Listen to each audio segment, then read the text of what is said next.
ஓம் ஸ்ரீமாத்ரே நமக. அபிராமி அந்தாதியோட 70வது பாடல் இன்று அனுபவிக்க இருக்கின்றோம்.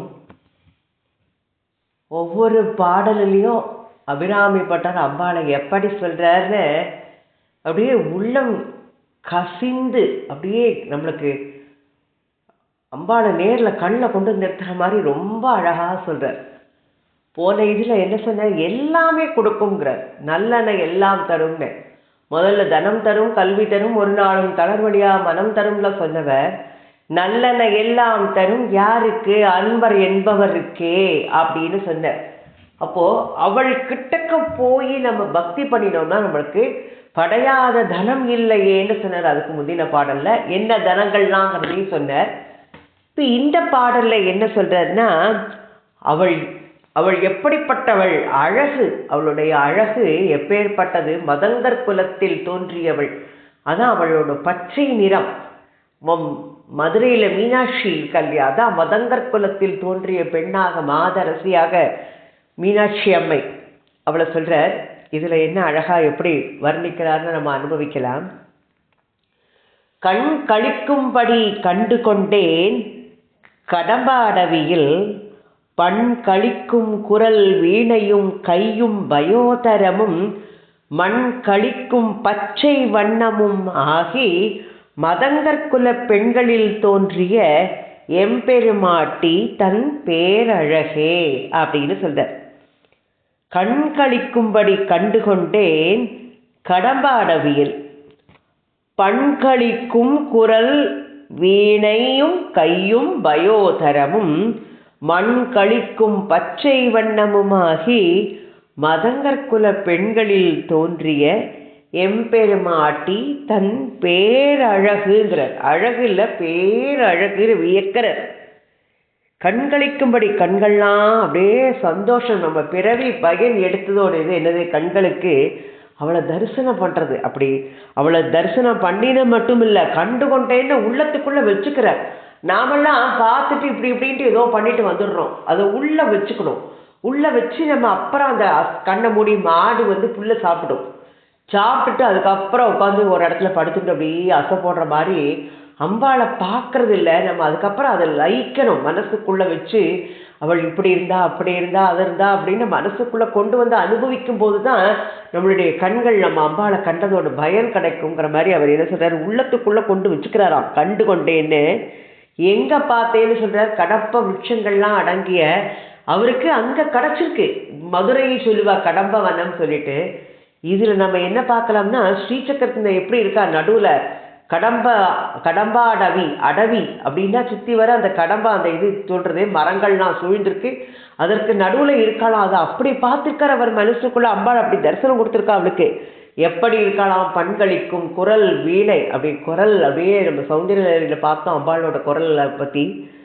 கையில வீணை வச்சுட்டு இருக்காளாம். அந்த கையில பயோதரம்னா ஞானத்தை தாங்கி கொண்டிருக்கக்கூடிய ஸ்தனங்களை உடையவளாக, பச்சை வண்ணத்தில் சியாமள வண்ணம், இசைவாணர்கள் குலம்பா மதங்கர் குலம்னா அதுல பெண்ணாக தோன்றியவள்.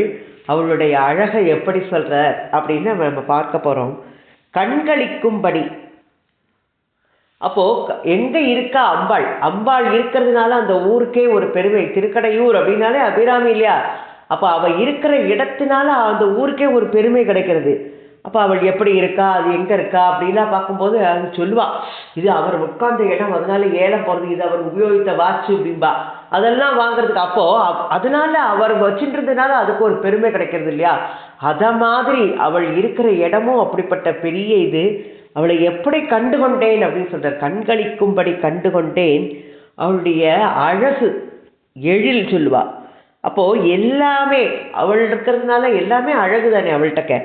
அப்போ நம்மளுக்கு அதை பார்த்தாலே ஒரு சிறந்த ஒரு பாக்கியம், என் கண்கள் செய்த பாக்கியம் அப்படின்னு சொல்லுவா. நான் உங்களை கண்டு கொண்டேன்னு. சுந்தரமூர்த்தி சுவாமிகள் என்ன சொல்லுவார், அம்பா பரமசிவனோட நடனத்தை பார்த்துட்டு அப்படியே மனம் மயங்கி நின்னாராம் அவர் அப்படி அந்த சேக்கிழார் என்ன சொல்றார், அத மாதிரி அபிராமி பட்டர் என்ன சொல்றாருன்னா, அம்பாளுடைய எழில் வடிவம் அதை கண்ணுக்கு மட்டும் மகிழ்ச்சியை கொடுக்கல, என்னோட உள்ளத்திலையும் அது ஆனந்தத்தை கொடுக்கறதாக உள்ளேயும் கண்டுகொண்டேன் அப்படின்னு சொல்றார். ஏன்னா மனம், நம்ம எல்லாரும் சொல்லுவேன், நம்மளோட எல்லாத்துக்கும் காரணம் மனசு இல்லையா? மனசு தான் ஹெட்டு. அது இந்திரியங்களை அடக்கும். இந்த இந்திரியங்களை அது மனசும் அதை இந்திரியமும் சேர்ந்துருக்குன்னா நம்மளை செய்யக்கூடாத செயலெல்லாம் கூட செய்ய வைக்கும். அதனால இந்திரியங்கள்லாம் அந்த மனம் ஹெட்டு, அவள் தான் எஜமானன், இவர்களெல்லாம் வேலையாட்கள் இந்திரியங்கள்லாம். அப்போ ஒரு எஜமான் கட்டளை போட்டாச்சுன்னா அதை ஏவலர்கள்லாம் செய்யத்தானே செய்யணும். அப்போ அது தானாக ஒன்றுமே செயல்படாது, பேசாமல் இருக்கும். மனசு அங்கே போய் பாரு, கண்ணை ஏவும், உடனே கண் அங்கே போய் பார்க்கும், வேண்டாதனாலும் பார்க்கும், பார்க்கக்கூடாதுன்னு நினச்சாலும் பார்க்கும், கை செய்யாதேன்னா செய்யும் மனசு சொல்லியாச்சுன்னா. அப்படி நம்மளுடைய மனசை நம்ம கட்டுப்படுத்தி இந்திரியங்களை நல்ல முறையில் செயல்படும் போது அவைகளெல்லாம் நம்ம சிவபுராணத்தில் சொல்கிற மாதிரி தான். இந்த 9 வாயில் குடில் இருக்கே, எனக்கு இதெல்லாம் எஜமானனா என்ன இருந்து ஆட்டி வைக்கிறது, இது என்கிட்ட இருக்கு, என்னோட கை வாய், என் கை, என் கண்ணு, என் மூக்குன்னு சொல்கிறோம். ஆனால் அதுகள்லாம் நம்மளை ஆட்டி வைக்கிறது, நம்ம அதோட வழியில் போயின்னு இருக்கோம். அப்போ நம்ம அதை அடக்கி வைக்கிற ஒரு பாட்டில் கூட சொல்கிற மாதிரி தான், அது வழியில் நம்ம போயாச்சுன்னா நம்ம வேண்டாதெல்லாம் செய்வோம். நம்ம அதை கட்டுப்பாட்டுக்குள்ளே வச்சுருக்கணும். நாம எஜமானனா இருந்து அதை அடக்கணும். அது நம்மளோட எஜமானா இப்போ அடக்கின்னு இருக்கு. ஆனால் அபிராமிப்பட்டர் நல்ல முறையில் அந்த இந்திரியங்கள் அடக்கி மனசு இது பண்ணியிருக்காரு. அதனால தான் அவர் கண்கள் மகிழும்படி அம்பாளை கண்டதுடன் அவை அவை கண்களுக்கு மகிழ்ச்சி கொடுத்தது மட்டும் இல்லை, அப்படியே உள்ளத்துக்குள்ளேயும் கண்டு கொண்டேன்னு சொல்கிறார். நம்ம எப்படி ஆழ அமுக்கி முகக்கிடும் ஆழ்கடல் நீர் நாழி முகவாது நாள் நாழின்னு ஔவையார் சொல்லுவார். அதுபடி அம்பாளோட எழில் உருவை காண்றாருன்னா நம்ம பார்த்து உடனே கடிக்கும்படி அவளுடைய அழகை அப்படி கண்ணுக்குள்ளே அடக்கி கொள்ளது மட்டும்தான் இருக்கா. அது சொல்லுவா, ஒரு பானை சோத்துக்கு ஒரு சோறு பதம்ங்கிற மாதிரி. ஒரு இது இருந்தால் போகிறோம், நிறைய விருந்து சமைச்சிருக்கா, நமக்கு என்ன வேணுமோ அது மட்டும் தானே நாம் சாப்பிடுவோம். அப்போ எல்லாரும் அதே மாதிரி சாப்பிடுவா. எல்லாரும் சொல்லுவா சாப்பாடு நல்லா இருக்குன்ட்டு. இவ்வளவு செஞ்சு வச்சிருக்காங்கிறதுனால ஃபுல்லாத்தையும் நாமளே சாப்பிட முடியுமா? நமக்கு என்ன தேவையோ அதுதான். அதனால நம்ம அம்பாளை நம்ம கண்ணுக்குள்ளே எவ்வளவு பார்க்குறோமோ அவ்வளவு பார்த்து மனசுக்குள்ளே வாங்கி அதை அதுக்கப்புறம் அனுபவிக்கணும். எப்படினாலும் சாப்பாடு எல்லாருக்கும் நல்லா இருக்கும் சொன்ன மாதிரி நமக்கும் அது அந்த அளவுக்கு நல்லா இருக்கும். அப்போ முழு கண் கொண்டு தரிசித்ததால் தான் அவருக்கு அம்பாளோட பூரண நிலை தெரிந்ததா. அதனால நம்ம கடலை பார்க்குறோம், கடலை என்ன பண்ணுறோம், கண்ணுக்கு எட்டின வரை பார்க்குறோம். நாம் என்ன நினைக்கணும், அந்த கண்ணுக்கு எட்டின வரை பார்த்தோன்னா கடல் இவ்வளவுதான் நினைக்க முடியுமா? அதை வச்சுன்னு இந்த கடல் நம்மளுக்கு கண்ணுக்கு வரைக்குமே இவ்வளோ வரைக்கும் இன்னும் எவ்வளோ பெருசாக இருக்கும்னு நினைக்கிறோம் இல்லையா? அதே மாதிரி அம்பாளை நம்ம கண்ணால் பார்த்து உள்ளத்துக்குள்ள அவளை பற்றி சிந்திச்சு அவளுடைய பெருமைகளை நாம் நினைக்கணுங்கிறது. அதுதான் நமக்கு எதுவுமே அப்படித்தான். ஏன்னா பக்தியில் பார்த்தோம்னா ஒரு கல்லை தண்ணிக்குள்ளே போட்டு வச்சு இத்தனை வருஷமாக போட்டு வைக்கிறோம். ஆனாலும் அந்த கல்லை எடுத்தாச்சுன்னா அதுலேருந்து தண்ணியில் வடிஞ்சு கல்லுக்கும் அந்த தண்ணிக்கும் சம்மந்தமே இருக்காது. அந்த மாதிரி பக்தி சில பேருக்கு பார்க்குற நேரம் மட்டும் இப்படி இப்படின்ட்டு போயிடுவா. அதுக்கப்புறம் அவளுக்கு அதை பற்றியே கவலை இல்லாத அவளோட பிரவர்த்தி என்ன உண்டோ அது. இன்னொன்று பஞ்சு மாதிரி, பஞ்சு தண்ணிக்குள்ளே போட்டு வச்சா அது என்னாகும், அந்த தண்ணி எல்லாம் உள்ளே உறிஞ்சுட்டு அப்படியே கனமாக இருக்கும். அதை எடுத்து இப்படியே இது பண்ணிட்டோம்னா அந்த தண்ணியெல்லாம் வடிஞ்சோன்னா அந்த பஞ்சு பஞ்சாயிடும். அந்த மாதிரி பக்தி பார்க்குற நேரத்தில் மட்டும் அது சமயத்தில் மட்டும் உள்ளே போய் அப்படியே பக்தியில் உருகிட்டு நம்மளோட பாதிவேரோட பக்தி அப்படித்தான் இருக்குது. பஞ்சு மாதிரி பக்தி. வெளியில் வந்தோன்னே அதை பற்றி மறந்துடுறோம், நம்ம பாட்டு நம்மளோட வேலையை பண்ணிட்டு இருக்கோம். அது ஒரு வகை பக்தி. இன்னொன்று உப்பு தண்ணிக்குள்ளே போட்டால் என்ன ஆகும், உப்பு தெரியுமா, கரைஞ்சு போயிடும். தண்ணி அதோட ஒன்றிடும் உப்பு. அதை மாதிரி ஒன்றிய பக்தி. அப்போ இப்படிப்பட்ட பக்தி உடையவர்களால் தான் அவளோட இறைவனை முழுமையாக கண்டு அனுபவிக்க முடியுங்கிறார். அந்த நிலையில் அபிராமிப்பட்டர் ஒரு பக்தி வச்சுட்டுருந்தார் அம்பாள் கிட்டக்க. அதனால தான் கண்களிக்கும்படி கண்டு கொண்டேன் கடம்பாடவின்னு சொல்கிறார். எப்படி அது மட்டும் இல்லை, உள்ளத்துக்குள்ளேயே வச்சுக்கிறார். கண்ணால் பார்க்கறது, அதை கண்ணால் கண்டதை உள்ளத்துக்குள்ளேயும் வைத்துக்கொள்கிறார். அப்போ நாம் நினச்சிப்போம் அவர் அப்படி வச்சுட்டாருன்னா நம்ம பார்க்குறதெல்லாம் உள்ளத்துக்குள்ளே வச்சாலும் குப்பை தான் ஆகும் மனசு. அதை பார்த்தோமே இதை பார்த்தோமே வேண்டாததெல்லாம் கண்ணு பார்க்கும் இல்லையா? என்னால் எதுவுமே கண்ணால் பார்க்கறத மட்டும் பார்த்தா நம்மளுக்கு மனசுக்கு நிறைவாக இருக்கும். இன்னொன்று சில இது கண்ணால் பார்த்தா அனுபவித்தால்தான் அது தெரியும். ஒரு ஸ்வீட் இருக்கு, அதை பார்க்குறோம், கண்ணால் பார்த்தா அதோட டேஸ்ட் தெரியுமா, எடுத்து அதை சாப்பிட்டு பார்த்தா தானே அதோட தெரியும். அப்போ அதை மாதிரி புக்கை படிக்கிறோம், புக்கை படித்தால்தான் தேர்வு எழுத முடியும், வெற்றி பெற முடியும். வெற்றி பெற்றாச்சுன்னா அந்த புக்கு நம்மளுக்கு தேவையே இல்லை. அதை மாதிரி தான் நல்ல அப்படியே மனப்பாடம் பண்ணும்போது யோகம் தியான நிலைன்னா ஞான நிலை. அப்போ வழிபாடு பூஜையெல்லாம் இல்லாமலேயே பகவானை நம்ம இருந்த இடத்திலேயே முழுமையாக அப்படியே கொண்டு வந்து மனசுக்குள்ள தரிசிக்க முடியும். அப்போ நம்ம பார்க்கும்போது ஒரு ஆனந்தம் கிடைக்கிறது, அதை உள்ளத்துக்குள்ள வைத்து அனுபவிக்கும் போது அது பேரானந்தமாக இருக்கின்றது. ஏன்னா முகத்தில் கண்கொண்டு காண்கின்ற மூடர்கள் அகத்தில் கண்கொண்டு காண்பதே ஆனந்தம்னு திருமந்திரத்தில் சொல்லியிருக்கார். அதனால தான் அபிராமி பட்டர் என்ன சொல்றார், கண்ணால கண்டு உள்ளத்தால் கொண்டார் அப்படின்னு. அப்படி சொல்லும் போது அவருடைய பெருமை உள்ளத்தில் அகத்தில் கண்கொண்டு காண்பதே ஆனந்தம்னு சொல்றார். அப்போ மூவரும் அறிகிலர் யாவர் மற்றறிவார் அப்படின்னு சொல்ற, யாவரும் அறிவறியாய் எமக்கு எளியாயின்னு மாணிக்க வாசகர் சொல்லியிருக்காரு. அடியவர்களுக்கு அவள் எளியவள் அப்படின்னு சொல்றா. அவள் யாரும் தான் சொல்லுவா, தேவர்களாலும் கூட தவம் செய்தாலும் கூட காண கிடைக்காததை நாம இங்க கண்டு அனுபவிச்சுட்டு இருக்கோம். நம்மளுக்கு காட்சிக்கு எளியனாக காட்சி தருகிறாள் நமக்கு வந்துட்டு. அதனால தான் மனிதர் பிறப்புங்கிறது வேணும்னு தேவர்கள் கூட விரும்புவாளாம். எப்பொழுதும் நம்ம ஏதாவது சொல்லிகிட்டே இருக்க முடியும், செஞ்சுட்டே இருக்க முடியும். அப்படிங்கிறதுனால இந்த பிறவி கிடைத்திருக்கறிய மானிட பிறவி அரிது அரிது மானிடராய் பிறத்தல் அரிதுன்னு. அதில் நாம் செய்ய வேண்டியது அம்பாளை பிறவி பயன். அவளை கண்ணால் கண்டு உள்ளத்துக்குள்ள எல்லாம் இது பண்ணி அப்படியே அவளுடைய எதிரியே ஒன்றணும். அதுதான் கடம்பா அடவியில் எங்கே பார்த்தேன்னு சொல்கிறார், கடம்பா அடவியில் அப்படின்னு சொல்கிறார். அப்போ கடம்பா அடவின்னா அழகாக எப்படி சொல்கிறார் பாருங்க. கடம்பா அடவியில் போய் நாம் எப்படி பார்ப்போம், ராஜாவை போய் அரண்மனையில் பார்க்கலாம், இல்லை ஊருக்கு வரும்போது பார்க்கணும். நம்ம அவனோட அந்தப்புறத்தில் போய் அவனை பார்க்க முடியுமானா முடியாது. அங்கே போகிறவா மட்டும்தான் அங்கே போய் பார்க்க முடியும் அவனை. அதனால அம்பாளுடைய வாசஸ்தலம் எது, அமிர்தக்கடல். சுதா சிந்தோர் மத்தியே சுரவிடப்பி வாட்டி பரிவிரத்தே மணி தீபே பவனவதி சிந்தாமணி கிரகே சிவாக்காரே மஞ்சே பரமசிவ பர்யங்க நிலையா பஜந்தி துவாம் தன்யா கதிசன சிதானந்த லஹரின்னு சொன்ன ஆனந்த அழகா சொல்லியிருக்கிற. ஆனந்தமா ஆதிசங்கர பகவத் பார்த்தாள் ஸ்ரீநகரத்தில் எழுந்திருளிக்கால கடம்பம் மரங்கள் சூழப்பட்டுள்ள அந்த அமிர்த கடலுக்கு நடுவில் அவர் அந்த தரிசனத்தை பார்த்துருக்கார் அபிராமி பட்டர். இந்த தியான நிலை எல்லாருக்கும் கிடைக்குமா அப்படின்னா சில பேருக்கு தான் கிடைக்கும், சில பாக்கியசாலிகளுக்கு மட்டும்தான், அவர்களுக்கு மட்டும்தான் கிடைக்கும். இந்த கிடைத்தற்கரிய மாபெரும் பாக்கியம் அபிராமி பட்டருக்கு கிடைத்ததுன்னு அவர் எனக்கு சொல்கிறார். அவர் மதுரையம்பதிக்கும் கடம்பவனம்னு பெயர் இல்லையா.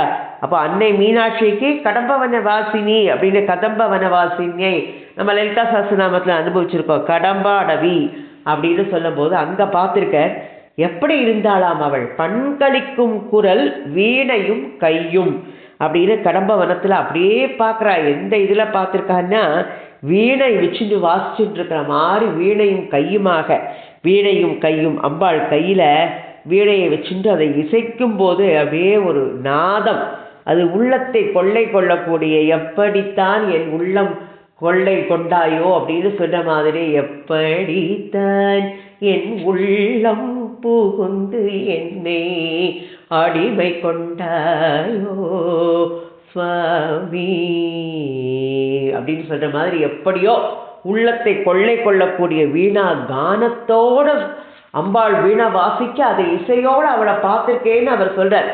அந்த இசையோட பார்க்கணும்னா அவருக்கு எப்பேற்பட்ட பாக்கியம். நம்மளுக்கு புல்லாங்குழல்னா யார் ஞாபகம் வரும், கண்ணன். வீணைன்னு சரஸ்வதி ஞாபகம் வரும். ஆனால் அம்பாள் வீணை வாசிக்கும் போது சௌந்தரலகரியில் என்ன சொல்ற, உரைக்குள்ள போட்டுட்டாளா அம்பாள். ரொம்ப நல்லா இருக்குங்கிற மாதிரி ஸ்லாவிக்கு சொல்றதுக்கு திறக்கும் போதே அம்பாள் சொல்லிட்டானோடனே சரஸ்வதி பரமசிவனோட பெருமையெல்லாம் சொல்லி வீணை வாசித்து பண்ணிட்டு இருக்கா. அம்பாள் ரசிச்சுட்டு அவளுக்கு அவ்வளவு ஆனந்தமா இருந்தோடனே இவள் வார்த்தையை கேட்டோன்னே உரலுக்குள்ள சோலேன நிபிருத்தம் அப்படின்பா. சோளம் அப்படின்னா உரை.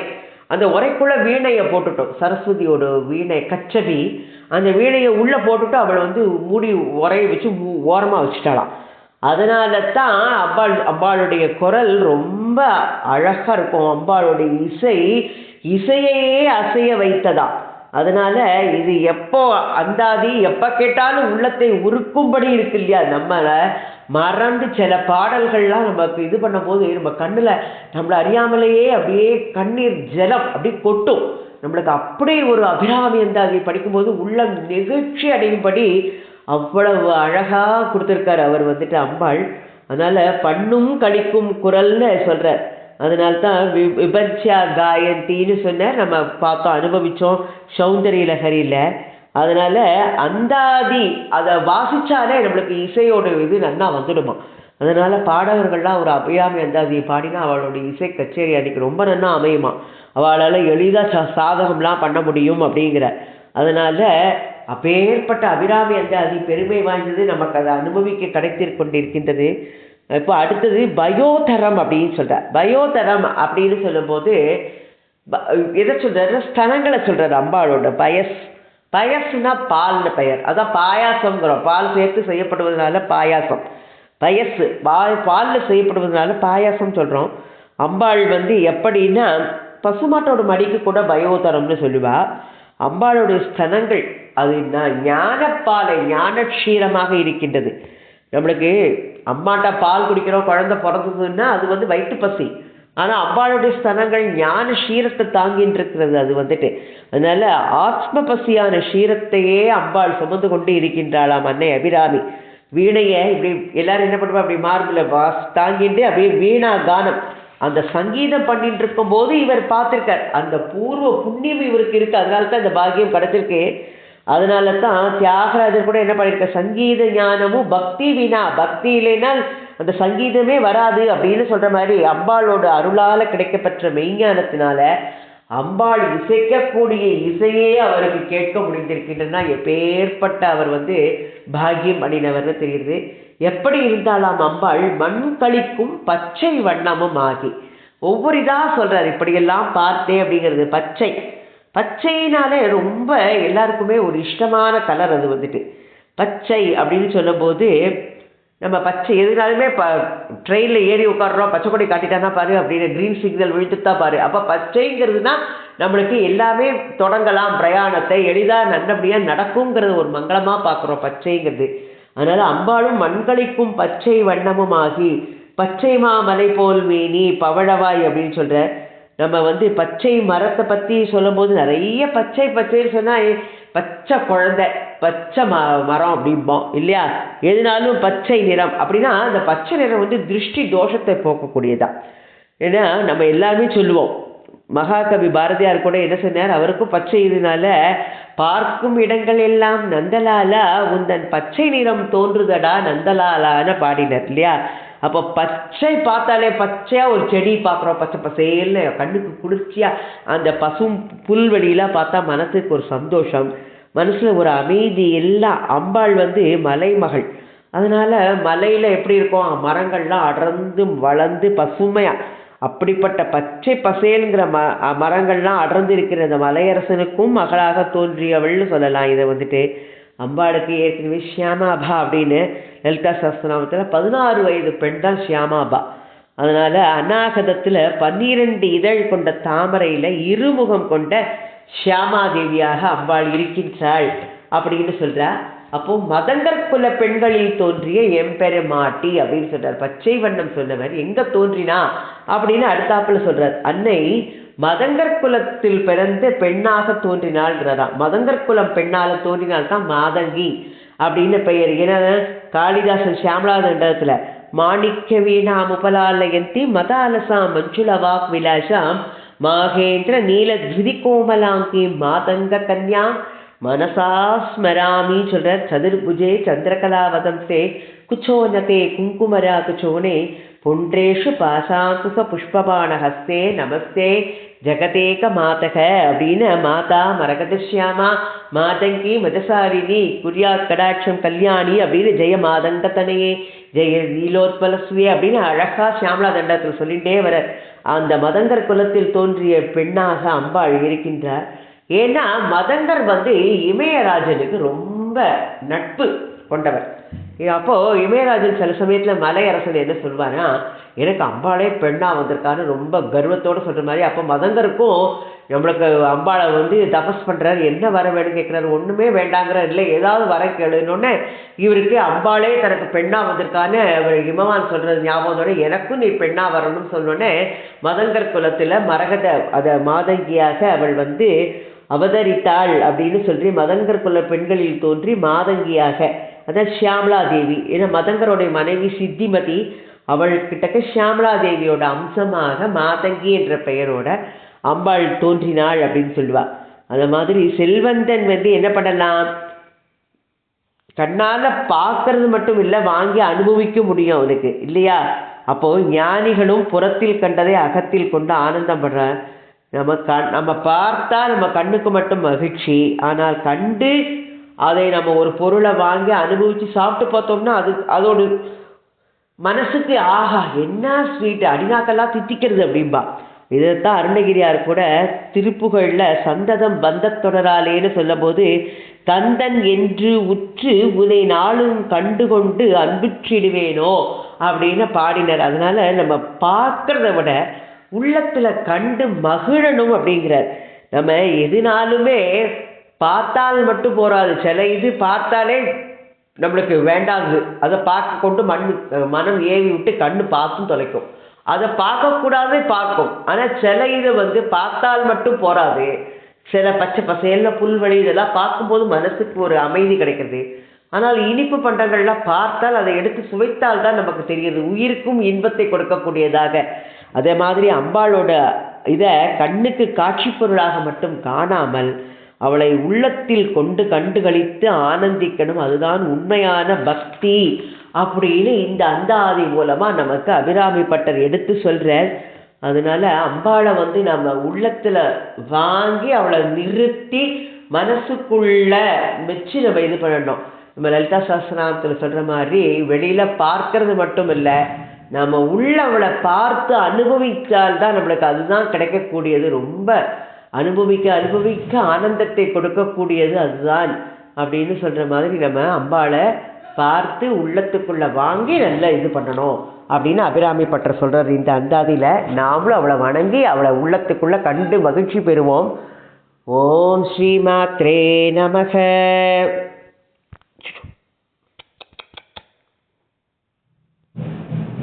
யாரே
இருக்குமா?